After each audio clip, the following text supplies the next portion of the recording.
빚진 자입니다. 아침부터 기분 나쁘게 왠지 다시 한번 나는 빚진 자입니다. 여러분 신앙생활 잘하는 비결 가르쳐 드릴까요? 예? 빚진 자의 심정으로 신앙생활 하면 잘 할 수 있습니다. 진짜라니까요. 빚진 자의 마음으로 신앙생활 하면 정말 신앙생활 잘 할 수 있습니다. 어떤 결혼한 부부가 있었습니다. 결혼해서 아내도 있고 딸도 있고 그랬는데 부모님이 일찍 돌아가시는 바람에 어린 남동생을 돌봐야 하는 그런 형님이죠.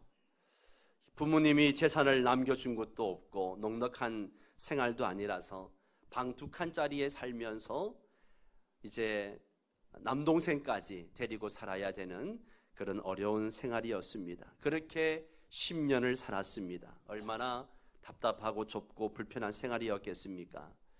그러다가 남동생이 군대를 가게 되었습니다. 입대하는 날 동생이 봉투 하나를 형님에게 내밉니다. 그 봉투에 보니까 편지 한 통과 그리고 현금으로 100만 원 돈이 들어있는 거예요. 그리고 그 편지 내용을 보니까 형님 그리고 형수님 그동안 너무나 감사했습니다. 힘든 내색 한번 하지 않고 부모님 대신 나를 이렇게 보살펴 주시고 키워주셔서 감사합니다. 특히 형수님께 고맙다는 말씀을 전하고 싶습니다. 같이 살면서 많이 불편하셨을 텐데 한 번도 내색하지 않고 항상 웃어주셔서 감사합니다. 제가 10년 동안 같이 살면서 보니까 형님 부부가 휴가 한 번 제대로 못하는 것 같아서 영장을 받은 후에 열심히 아르바이트를 해서 모은 돈입니다. 올여름에 꼭 형수님과 조카 데리고 휴가 다녀오세요. 이런 편지였습니다. 이 편지를 읽는 형이 얼마나 마음이 감동이 되고 또 얼마나 미안한지요. 왜냐하면 넉넉하지 못한 살림에 용돈도 주지 못하고 대학 등록금도 대주지 못하고 늘 미안한 마음 가지고 살았는데 동생이 군대를 가면서 형님 그동안 많은 신세를 졌습니다. 빚지고 가는 군대를 가게 되었습니다. 그렇게 이야기하니까 형이 너무 미안하고 목이 메어 온다는 거죠. 여러분 참 아름다운 가정이지 않습니까? 동생은 형한테 감사하고 형은 동생한테 잘해주지 못해 미안해하고 서로에게 빚졌다는 생각에 미안해하는 마음이 얼마나 아름답습니까? 이게 바로 천국이죠. 오늘 여러분의 가정에도 부부간에 부모와 자식 간에 늘 이런 빚진 자 의식이 있어서 정말 아름다운 가정, 행복한 천국과 같은 가정을 이룰 수 있기를 바랍니다. 여러분 신앙생활도 마찬가지입니다. 내 신앙이 늘 하나님의 은혜 아래에 있고 순수한 신앙을 가지고 있는지 이걸 알 수 있는 제일 중요한 시금석 중에 하나가 뭐냐 하면 나에게 빚진 자 의식을 가지고 있느냐 그렇지 않느냐 이걸 보면 금방 알 수가 있다는 것이죠. 빚진 자 의식. 우리가 잘 아는 마태복음 20장에 보면 포도원 품꾼 이야기가 나옵니다. 우리나라 시간으로 환산을 하면 아침 9시에 온 사람이 있고 12시에 일터에 온 사람이 있고 3시에 온 사람이 있고 이제 해질녘 5시에 온 사람이 있습니다. 4종류 사람이 나오죠. 그런데 마지막에 주인이 일꾼들에게 품삯을 나누어 주는데 모두에게 동일하게 한 데나리온씩 나누어 준다는 거죠. 이걸 읽으면서 많은 사람들이 느끼는 감정이 뭐냐? 야, 참 불공평하다 이런 생각을 한다는 것이죠. 왜 이런 생각을 할까요? 이유가 뭘까요? 성경을 읽는 순간 대부분 자기를 누구와 동일시하는가 하면 9시에 온 사람과 동일시하기 때문에 그렇다는 것이죠. 나는 9시에 온 사람인데 어떻게 오후 5시 겨우 5시에 와서 1시간 일한 사람과 똑같이 대우를 해주느냐? 억울하다는 거죠. 불공평하다는 겁니다. 그러나 5시에 온 사람은 어떤 마음이겠습니까? 누가 나를 써주기를 바라고 그렇게 기다리고 있는데 아무도 불러주지 않습니다. 12시가 지나가고 오후 3시가 지나가고 해질녘이 다가옵니다. 마음에 걱정이 됩니다. 야, 오늘도 가족들을 뭘 먹이고 뭘 먹고 살아야 되나? 오늘도 빈손으로 돌아가야 되는가 보다. 그러고 있는데 5시에 어떤 사람이 오더니만 와서 일 좀 해달라고 부탁을 합니다. 그러니 이 사람이 얼마나 감사했겠습니까? 얼마나 고마웠겠습니까? 여러분, 오늘 우리가 착각하지 말아야 할 것은 우리 모두는 5시에 부름을 받은 사람들입니다. 이걸 잊지 말아야 돼요. 우리는 막판에 합류한 사람들이라는 것이죠. 늘 그런 의식을 가지고 있으면 언제나 감사하고 또 언제나 기쁘고 모든 일에 불평 없이 신앙생활을 할 수 있는 것이죠. 그런데 안타깝게도 예수를 오래 믿으면 믿을수록 점점점 사라지는 게 뭔가 하면 이 빚진 자 의식이 사라집니다. 아무도 써주지 않는데 5시에 나를 불러준 그 은혜, 그 빚진 자의 심정이 사라진다는 거죠. 은혜의식은 사라지고 공로의식만 남게 되는 것입니다. 우리가 신앙생활을 하면서 또 가정생활을 하면서 행복이 사라지는 이유가 뭘까요?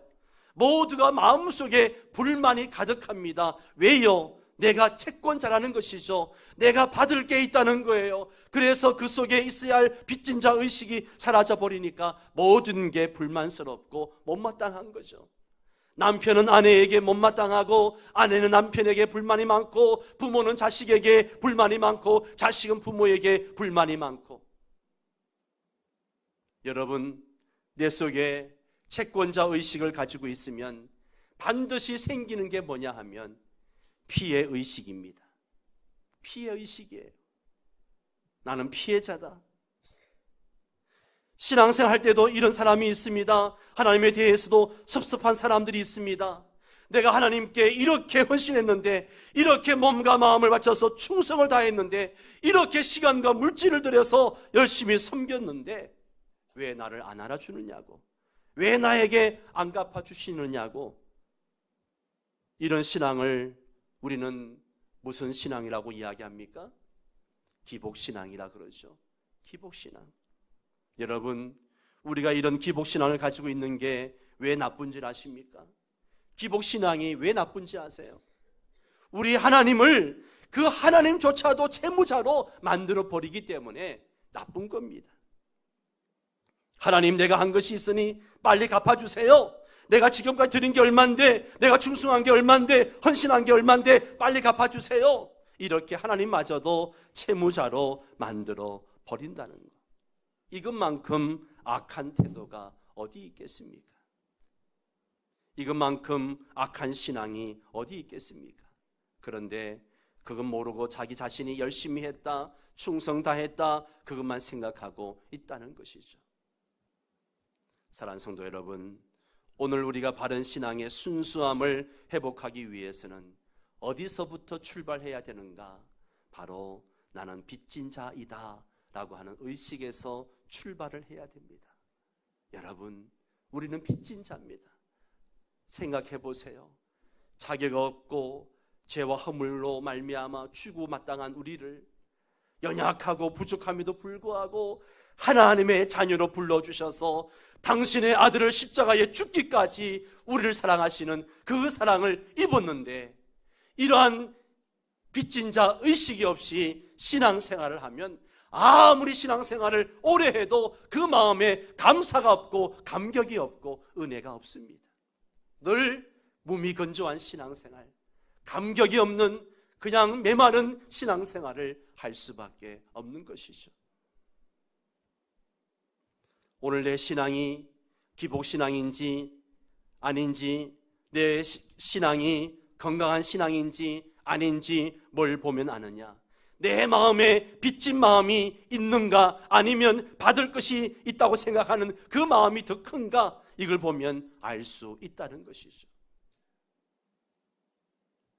여러분의 마음은 지금 어떻습니까? 하나님의 은혜에 대한 감사와 감격이 있습니까? 아니면 그러한 것은 사라지고 하나님께 무엇을 받으려고만 하고 있지는 않습니까? 오늘 본문의 사도 바울은 항상 빚진 자 의식을 가지고 산 사람입니다.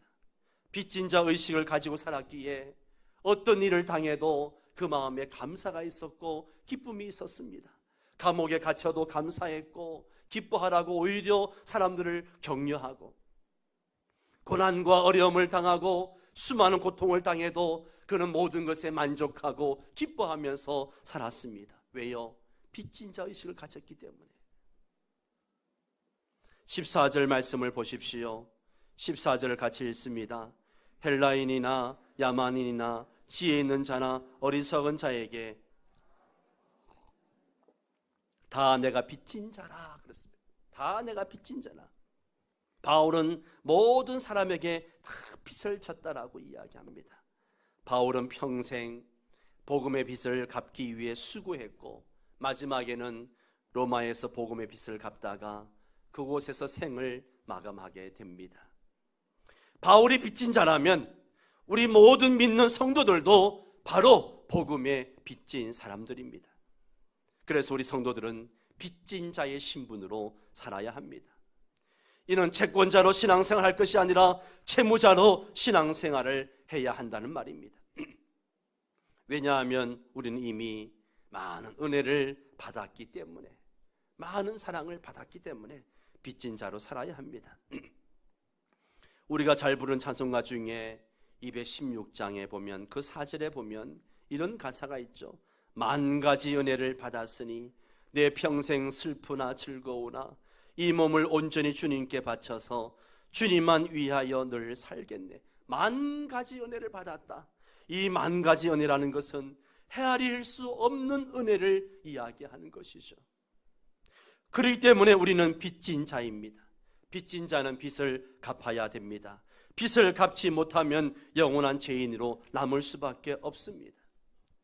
저는 오늘 우리 모두가 나는 빚진 자입니다, 이런 제목으로 말씀을 나누려고 하는데요. 첫째, 우리는 갚을 수 없는 빚을 졌다는 것이죠. 따라서 합니다. 나는 갚을 수 없는 빚을 졌다. 그래요. 갚을 수 없는 빚을 졌어요. 마태복음 18장에 보면 1만 달란트 빚진 자 이야기가 나옵니다. 그 당시 1만 달란트라고 하는 것은 천문학적 숫자입니다. 상상할 수 없는 숫자예요. 내가 갚을 수 없는 빚입니다. 내 자손들이 갚을 수 없는 빚이에요.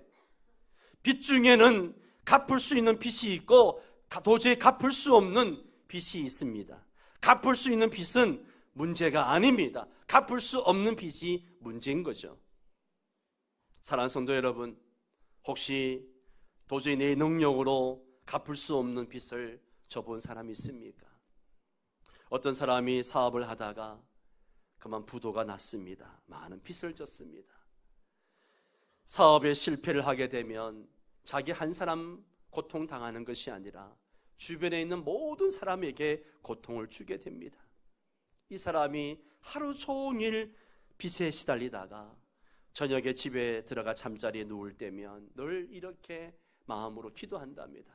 지금 잠들었다가 내일 아침에 제발 깨지 않게 해주세요. 그대로 그냥 죽게 해달라는 이야기죠. 그리고 아침에 일어날 때는 상쾌한 기분으로 일어나는 것이 아니라 오늘은 또 어떻게 보내야 되나 걱정하며 일어난다는 것이죠. 여러분, 이것이 빚진 자의 마음인 것입니다. 바울은 본래 예수 믿는 사람들을 핍박하던 사람이었습니다. 그는 예수를 믿는 사람들을 잡아오려고 다메섹까지 갔던 악한 사람이었습니다. 그런데 그가 스데반이 복음 전하는 것을 들었습니다. 그가 돌에 맞아 죽어가면서도 그의 얼굴이 천사처럼 빛나는 것을 보았습니다. 신학자들은 이때 벌써 바울은 절반은 예수를 믿는 사람이 되었다라고 그렇게 이야기를 합니다. 바울은 스데반 집사의 생명을 희생시키고 나서 비로소 예수를 믿는 사람이 되었습니다. 이것을 보면 바울은 도저히 갚을 수 없는 빚을 진 사람이죠. 마찬가지입니다. 우리 성도들도 예수 그리스도의 생명을 희생시키고 비로소 구원을 얻게 되었고 하나님의 백성이 되었습니다. 이 땅에 복음이 들어온 것도 지금부터 약 130년 전 언더우드와 아펜젤러 같은 선교사들에 의해서 이 땅에 복음이 들어왔습니다. 젊은 청년들이 들어와서 그들의 삶과 생명을 희생하면서 이 땅에 교회를 세우고 믿는 사람들이 생겨나게 되었습니다. 그들의 헌신과 수고가 있었기에 이 나라에 복음이 들어왔습니다. 그들의 헌신과 희생이 있었기 때문에 우리나라의 최고 대학인 연세대학이 생겨나게 되었고 한국교회의 어머니라 할 수 있는 세문안 교회가 생겨나게 되었습니다. 이렇게 우리가 모르고 있었지만 이미 많은 빚을 지고 있는 것입니다. 나에게 복음이 전해지기까지 얼마나 많은 희생과 헌신과 눈물이 있었는지 모릅니다. 그 빚은 우리가 평생 갚아도 갚을 수 없는 큰 빚이라는 것이죠. 두 번째는 빚은 꼭 갚아야 합니다. 빚은 꼭 갚아야 됩니다. 빚을 갚는 데는 반드시 희생과 수고가 따릅니다. 그래도 빚이기 때문에 꼭 갚아야 됩니다. 만약 빚을 진 사람이 빚을 갚지 않으면 신용불량자가 되고 신용불량자가 되면 그 사람은 어디를 가더라도 대접을 받을 수가 없습니다. 그래서 빚을 갚기 위해서 때로는 회사를 처분하기도 하고 거리에 쫓겨나는 한이 있더라도 살고 있는 집마저 팔아버리는 것을 보기도 합니다. 한국 전쟁 때 중공군의 개입으로 북진하던 우리 국군이 일사후퇴를 하게 될 때였습니다. 이미 서울은 적들에게 함락되어지고 피난 행렬로 인해서 모든 거리는 아수라장이 되어버렸습니다. 그때 서울의 한 은행도 피난길에 나서려고 중요한 서류만 챙겨가지고 문을 나오는데 어떤 중년 신사가 그 직원을 막았습니다. 은행 직원이 뭐 때문에 왔냐고 묻자 사업 자금을 빌린 돈을 갚으려고 왔다는 거죠. 그 말을 들은 은행 직원이 어이가 없어서 이 난리통에 무슨 돈을 갚는단 말입니까? 그런 돈은 갚지 않아도 되니 그냥 돌아가십시오. 그렇게 말했습니다. 아마 우리들 같았으면 얼씨구 좋다 그랬을지 모르겠습니다. 근데 이 사람은요 그렇지 않았어요. 자기도 피난 가는 길인데 피난 갔다가 이 전쟁통에 내 목숨이 어떻게 될지 모르니 빌린 자금을 갚아야 한다는 것입니다. 한참 실랑이를 벌이던 은행 직원은 어쩔 수 없이 돈을 받고 영수증을 써주었습니다. 이 사람이 누군가 하면 인천의 기업인으로 한국유리를 창업한 최태섭 장로님 이야기입니다. 이분은 경제인이면서도 독실한 크리스찬이었습니다. 전쟁 중에라도 갚을 수 있는 빚은 갚아야 하고 채권자가 갚지 말라고 하더라도 갚아야 한다는 것이 그의 주장이었습니다. 복음의 빚도 마찬가지입니다. 복음의 빚도 어떤 방법으로든지 갚아야 합니다. 복음의 빚을 갚는 데 많은 피 흘림이 있고 수고와 땀이 요구된다 하더라도 빚이기 때문에 갚아야 합니다. 만약 자기 한 사람 구원받은 것으로 만족한다면 이는 빚을 지고 갚지 않으려는 사람이나 마찬가지입니다. 우리의 수많은 믿음의 선배들은 이 복음의 빚을 갚기 위해서 피 흘림과 수고와 고통을 마다하지 않았습니다. 사도 바울도 예루살렘에 올라가면 유대인들에게 결박되어지고 죽을지 모른다라고 하는 이야기를 들었지만 그는 예루살렘으로 올라갑니다. 왜요? 복음의 빚을 갚기 위해서. 짐 엘리엇 선교사 이야기는 너무나 잘 아는 이야기죠. 에콰도르 아우카족에 선교하러 갔다가 창에 찔려서 4명 모두가 함께 순교하고 맙니다. 그런데 1년 후에 그의 부인이 간호사 훈련을 받고 아우카족으로 들어갑니다. 5년간 열심히 헌신하면서 그들을 섬깁니다. 그리고 5년 후에 안식년이 되어서 돌아간다고 하자 추장과 온 부족들이 모여서 송별 파티를 열어줍니다. 그때 추장이 묻습니다. 그동안 늘 우리를 위해 모진 고생하며 수고해 주셨는데 도대체 당신들은 누굽니까? 그때 이 부인 선교사가 5년 전에 당신들이 창으로 찔러 죽였던 짐 엘리엇 선교사의 아내입니다. 그 말을 들은 부족은 추장과 부족들은 크게 놀랐습니다. 엘리엇의 부인을 통해 참사랑과 희생을 체험한 9가족은 그 이후에 부족 전체가 예수를 믿는 사람이 되었습니다. 무엇 때문에 남편이 죽인 원수에게로 달려갔습니까? 자기가 갚아야 할 빚이 있었기 때문입니다. 무엇 때문에 5년 동안 원수들을 위해서 희생과 수고를 다했습니까? 자기가 갚아야 할 빚이 있기 때문에. 빚을 갚는 것은 힘들고 어렵습니다. 그러나 빚이란 꼭 갚아야 합니다. 마지막 세 번째로 복음의 빚은 복음으로 갚아야 됩니다. 따라서 합니다. 복음의 빚은 복음으로 갚아야 한다. 물질로 진 빚은 물질로 갚아야 됩니다. 사랑으로 진 빚은 사랑으로 갚아야 됩니다. 마찬가지입니다. 복음으로 진 빚은 복음으로 갚아야 됩니다. 우리들도 복음의 빚진 자입니다. 누군가 나에게 복음을 전해 주어서 오늘 내가 예수를 믿고 오늘 이 시간 이 자리에 내가 앉아 있는 거죠. 여러분에게 복음이 전해지기까지 얼마나 많은 사람들이 수고했겠습니까? 그러면 나도 누군가에게 복음을 전해 주어야 합니다. 복음을 전해야 할 대상에는 세 종류의 사람들이 있습니다. 첫째는 전혀 복음을 들어보지 못한 사람들이 있습니다. 이 땅에 이렇게 교회가 많고 성도들이 많아도 놀라운 것은 아직도 복음을 한 번도 들어보지 못한 사람들이 있다라고 하는 사실입니다. 그러니 우리는 복음을 전해야 됩니다. 그들의 핏값을 우리 손에서 찾겠다라고 주님은 말씀하십니다. 여러분 직장 안에, 여러분의 일터 안에 분명 복음을 한 번도 들어보지 못한 사람들이 있습니다. 그래서 우리는 복음을 전해야 됩니다. 둘째는 믿다가 포기한 사람들입니다. 한때는 잘 믿었는데 어떤 이유로 지금은 믿지 않고 있습니다. 내 가정에도 있고요, 우리 구역에도 있고요, 우리 주변의 직장 안에도 전에는 예수 믿었다고 이야기하는데 지금은 불신자처럼 살아가는 그런 동료들이 있지 않습니까? 그런 사람들이 있습니다. 한번 데워진 물은 쉽게 데워지는 것처럼 그들도 한번 믿은 적이 있기 때문에 조금만 더 권면을 하면 믿음을 가질 수 있습니다. 그들에게 복음을 전할 수 있어야 됩니다. 셋째는 잘못 믿고 있는 사람들입니다. 신앙생활을 하지 않는 것은 아닙니다. 그러나 잘못된 신앙생활을 하고 있는 사람들이 의외로 많습니다. 이단에 빠져있고 신비주의에 빠져있고 그런데 미혹되어서 있는 사람들이 있습니다. 또 어떤 사람은 믿는 것도 아니고 안 믿는 것도 아닌 그런 사람들도 있습니다. 이런 사람들은 모두 잘못된 신앙생활을 하고 있는 사람들입니다. 우리가 바르게 복음을 전해서 예수를 믿게 해야 합니다. 시편 126편 5절 6절에 보면 눈물을 흘리며 씨를 뿌리는 자는 기쁨으로 거두리로다. 울며 씨를 뿌리러 나가는 자는 반드시 기쁨으로 그 곡식단을 가지고 돌아오리로다. 그렇습니다. 전도하는 거 쉬운 일이 아닙니다.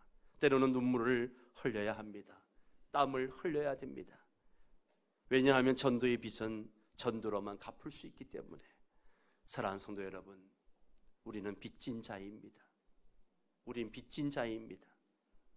우린 빚진 자입니다. 빚진 자예요. 여기에 한 명도 예외가 없습니다. 한 명도 예외가 없어요. 모두가 빚진 자입니다. 복음의 빚을 갚아야 합니다. 10월 29일은 행복한 만남 전도 축제 주일입니다. 이날은 우리가 복음의 빚을 갚는 날입니다. 이날에 두 손 놓고 가만히 앉아만 있으시겠습니까? 한 사람이 한 영혼을 책임지고 하나님 앞으로 인도할 수 있기를 바랍니다. 그러면 이날에는요, 천국 잔치가 벌어지고 하나님이 기뻐하시는 날이 될 것입니다. 사랑하는 성도 여러분, 신앙생활 잘하는 비결, 하나님이 기뻐하시는 삶을 살아가는 비결, 빚진 자 의식을 가지고 살아가는 것입니다. 우리가 그런 삶을 삶으로 하나님께 영광 돌리는 은혜가 있게 되기를 축원합니다. 찬송가 317장 3절에 보면 이런 가사가 있습니다. 주 예수께 빚진 것이 하늘것만 나 주 위에 드린 것은 참 적으니 주 예수여 너그럽게 보옵소서. 우리 함께 찬양 부르며 결단하는 시간 갖도록 하겠습니다. 3절 찬양 드리겠습니다.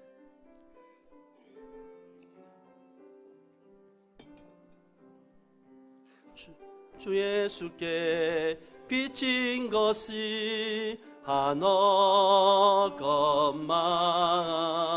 나 주 위해 드린 것은 참 적으니, 주 예수여 너그럽게 보옵소서. 주 예수께 비친 것이 하나것만, 나 주 위해 드린 것은 참 적으니, 주 예수여 너그럽게 보옵소서. 주 날 위하여 십자가에 피 흘리사, 주 예수의 은혜로서 인치시고, 내 모든 것 주의 소유 삼으소서. 주 날 위해 그 귀하신 몸 버리사, 이 내 몸을 핏값으로 사셨으니, 내 생명도 주 예수께 바칩니다.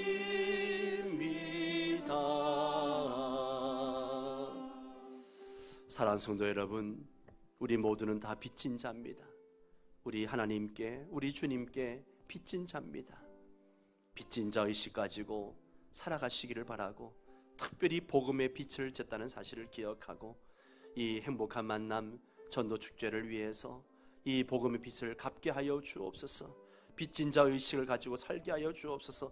함께 통성으로 기도하고, 제가 축도한 후에 그 자리에 앉으셔서 잠깐 선포식 하고 가도록 하겠습니다.